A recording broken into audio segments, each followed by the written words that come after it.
Vous avez raison lorsque vous dites que même les sciences qui ne paraissent pas, je veux dire les domaines qui ne sont pas scientifiques au vrai sens du terme, des acteurs politiques peuvent y avoir recours. Moi, je ne sais pas si vous avez entendu parler du behaviorisme, c'est-à-dire qu'il y a des gens qui étudient les comportements des humains.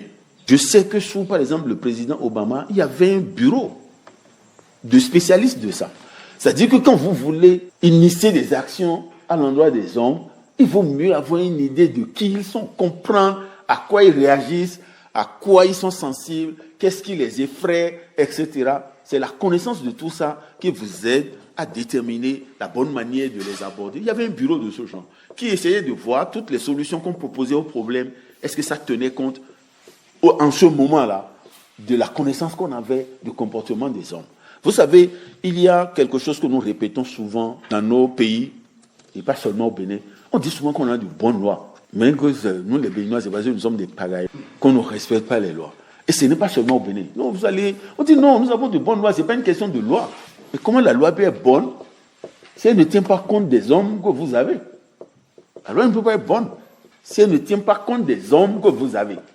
Si le jour où vous avez une loi qui est bonne, indépendamment des hommes, ça devient une loi universelle. Vous pouvez amener ça dans n'importe quelle société, ça va marcher. C'est pourquoi justement tous ceux qui crient n'importons pas ou bien ne transplantons pas des solutions d'ailleurs, ça veut dire que nous amenons une solution au Bénin, c'est une solution qui doit tenir compte des Béninois. Mais quand moi je vous écris une loi maintenant, ça veut dire que moi je peux m'asseoir dans ma chambre et puis je vous écris une loi et je vous dis c'est une bonne loi. Mais si je ne connais pas les Béninois à qui je vais appliquer la loi ne marchera pas. C'est ça. Donc, vous voyez qu'il y a cet effort à faire. Donc, je crois que, et sur les partis politiques, vous avez parfaitement raison. C'est-à-dire qu'on en avait 300, mais il y avait des mesures qui étaient prévues pour éliminer les partis qui ne fonctionnaient pas. Et ces mesures n'étaient jamais mises en œuvre. Donc, on continuait de citer 300 partis politiques alors qu'on avait les moyens peut-être d'en éliminer 200 si on suivait simplement, si vous ne remplissez pas des conditions A, B, C, D, E, vous ne méritez pas d'exister. Donc, vous voyez que si on s'était assis pour comprendre un peu mais comment se fait-il qu'on en est arrivé à 300, on aurait compris peut-être que c'est l'application des tests qui est le premier problème. Et aujourd'hui, ce problème existe encore. Je ne veux pas en dire plus. Quand on a fait la réforme, si on n'a pas la capacité d'appliquer les lois, les réformes ne suffiront pas. Donc, c'est ça que je vais dire. Maintenant, je suis d'accord avec M. Oumpati sur le cloisonnement des disciplines. Je crois que le problème se pose aujourd'hui à travers le monde. Ce n'est plus seulement en Afrique aujourd'hui. Le cloisonnement des disciplines. C'est quand moi je suis arrivé, comme je vous ai dit, aux États-Unis, ils ont comme une sorte de capacité à oser, qu'on ne voit pas dans beaucoup de sociétés. Ils ont la capacité à prendre des risques. Moi, je me suis retrouvé dans un département de sciences politiques, dans un programme où on était 15, comme j'ai dit, ils ont pris un mathématicien, ils ont pris un géographe, ils ont pris quelqu'un qui a fait urbanisme, ils ont pris des gens de profils complètement différents pour réunir, pour dire, vous êtes dans un département de sciences politiques. Et si vous suivez dans les universités aujourd'hui, les centres qui sont créés, ou les commissions qui sont créées pour l'innovation et la créativité, c'est les commissions multidisciplinaires. C'est le croisement des disciplines qui amène la créativité ou qui accélère la créativité. Je vais dire avec beaucoup d'humilité. Je le dis parce que je n'aime pas beaucoup parler de moi-même. C'est l'une des difficultés que j'avais en venant ici. Moi, dans mon travail, l'une des raisons pour lesquelles les gens me prennent souvent, c'est qu'ils ont le sentiment que je trouve facilement des solutions aux problèmes. Mais c'est ça. C'est-à-dire que moi, je pense que je suis mathématicien à la base. Si vous me posez un problème, la manière dont moi je peux décomposer votre problème et le comprendre, ce n'est pas la même chose. Et je pense que ça m'aide beaucoup. Je vous assure, l'une des raisons pour lesquelles je finis un travail, on me donne un autre, c'est parce qu'on pense que non, il faut aller voir Mathias. Il a l'habitude de trouver des solutions aux problèmes. Parce que je peux décomposer les problèmes. Et ça, c'est parce que je suis mathématicien que je fais ça. Et donc, moi, je suis avec vous d'accord qu'il faut réfléchir à nouveau à une sorte de décloisonnement des disciplines. Même si on ne le fait pas au niveau des lycées et des collèges, à l'université, permettre aux disciplines de se parler, surtout pour les étudiants qui le souhaitent. Moi, j'ai fait les sciences politiques aux États-Unis. Sur les 18 unités de valeur que je dois valider, par exemple, les 2 premières années, je suis autorisé à faire 3 dans d'autres départements de mon choix.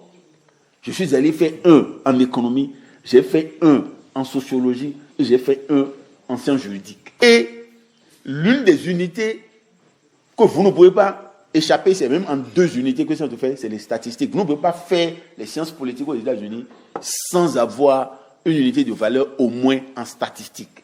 Donc ma formation de mathématicien me préparait à facilement faire ça. Et quand vous me voyez aujourd'hui, l'une de mes spécificités, je vais faire une présentation jeudi en ligne dans une réunion qui a lieu en France. J'ai 20 diapos, j'ai 20 graphiques. C'est tout. Et je vais commenter juste les graphiques, c'est tout. Je n'écris rien.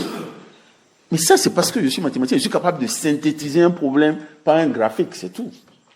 J'ai 20, toute la communication, c'est 20 graphiques sur comment on voit l'évolution de la démocratie en Afrique de l'Ouest et les perspectives. Donc, je suis d'accord avec vous qu'il faut décloisonner les disciplines, pas nécessairement dire qu'il n'y a plus de département de sociologie, de sciences politiques séparés, mais permettre aux étudiants qui veulent de se connecter. Vous pouvez être en droit et avoir des unités de valeur que vous allez faire en sciences politiques, en sociologie, etc. Parce que quand vous faites le droit, on a le sentiment que c'est quelque chose de complètement sec, quoi, et théorique, quoi. Et je suis également d'accord sur l'idée que, et là je parle sous votre contrôle, si je dis des bêtises, n'hésitez pas à me... Peut-être qu'il faut qu'on revoie la manière d'enseigner les mathématiques. Parce que je ne comprends pas. J'ai cherché les statistiques hier parce que je voulais les partager avec vous. Je les avais eues à un moment. Parce que c'est une préoccupation il y a un moment. Où je voyais maintenant quel était le nombre de réussis au bac C sur le nombre total de bacheliers. J'avais trouvé en notant, on avait 15%, 17%, 20% de bac C. Je crois que la dernière fois que j'ai vu, c'est comme si c'était 2%. Il y a un véritable problème, je ne sais pas. Peut-être que j'exagère. Donc je pense qu'il faut peut-être revoir ça. C'est vrai que moi-même, quand je regarde mon parcours, j'ai été dans des classes où des professeurs de mathématiques peuvent vous effrayer, quoi. Je ne dirai pas le nom ici, mais je crois que j'avais un professeur qui est venu en MP quand j'étais en première année. Il est venu là regarder, je crois qu'on était 100 et quelques, alors qu'ailleurs vous avez 500 étudiants et tout. Il dit non, qu'avant la fin du premier semestre, que les 3 quarts vont partir. Donc il y avait des professeurs qui vous donnaient le sentiment que les mathématiques c'était la mer à boire. Moi je suis derrière les mathématiques comme je vous l'ai dit, parce que j'étais paresseux, j'aime pas travailler. Je suis très paresseux. Donc je cherchais quelque chose. Il suffit de comprendre. Si j'arrive à comprendre, je peux faire. C'est pourquoi moi je suis allé en mathématiques. C'est-à-dire que les mathématiques, c'est la capacité à comprendre. Ce n'est pas la capacité à retenir par cœur. C'est la capacité à comprendre. Donc je suis d'accord avec ça. La science politique. Vous savez, la politique a recours à la gestion des affaires de la cité. C'est ça la politique. Donc c'est tout ce qui permet, c'est la science qui permet d'étudier la gestion des affaires de la cité.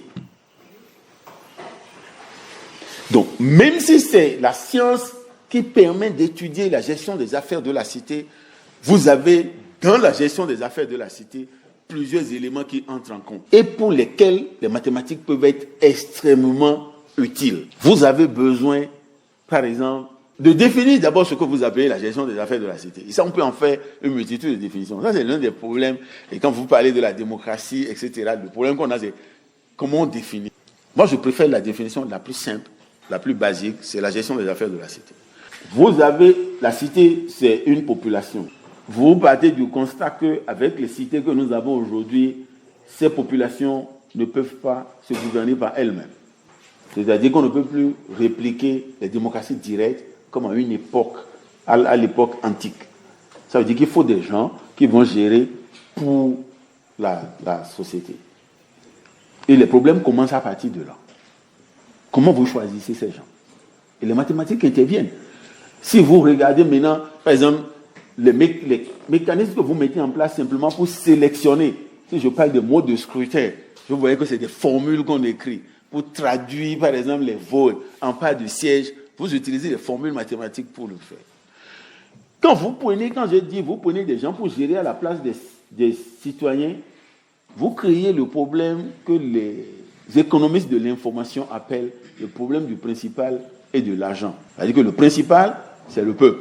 Quelqu'un qui a un travail à faire, mais que pour certaines raisons, il ne peut pas faire par lui-même. et il recrute un agent pour faire le travail à ça. Et ça, c'est le premier problème de la démocratie représentative. Ça. Comment vous faites pour que celui à qui vous confiez la gestion ne vous vole pas, ne vous estocke pas vos ressources? Parce que je vais vous dire, je vais vous donner un exemple de ça. Si vous ne connaissez rien à une voiture et que vous recrutez un chauffeur, le chauffeur peut déterminer la consommation de votre voiture, s'il veut. C'est-à-dire qu'après les premières semaines, si vous faites le plein aujourd'hui, et quand il sort, il siphonne la moitié, il va dire que votre voiture consomme 2 fois plus que ce que la voiture consomme. C'est lui qui va déterminer la consommation de votre voiture. Il peut déterminer combien de fois vous réparez la voiture. Parce qu'il va chez le mécanicien, il s'entend avec le mécanicien, il vient vous dire non, telle pièce, non. Parce que vous ne connaissez pas les pièces. Même quand vous connaissez, le mécanicien peut vous jouer. Donc, vous voyez que quand vous confiez ce genre de travail à quelqu'un, la personne a la capacité de vous estorquer des choses. Comment vous réglez ce problème-là? Ça, c'est le problème que pose la démocratie représentative. Et les solutions, quand je dis le problème principal de l'argent, c'est une formulation mathématique énorme pour résoudre ce genre de problème. Donc, vous voyez qu'au fond, on n'en a pas idée. Les mathématiques peuvent vous aider simplement à l'organisation et à la prise de mesures qui garantissent que vous mettez en œuvre, par exemple, une démocratie représentative en réduisant les risques et les coûts pour la société.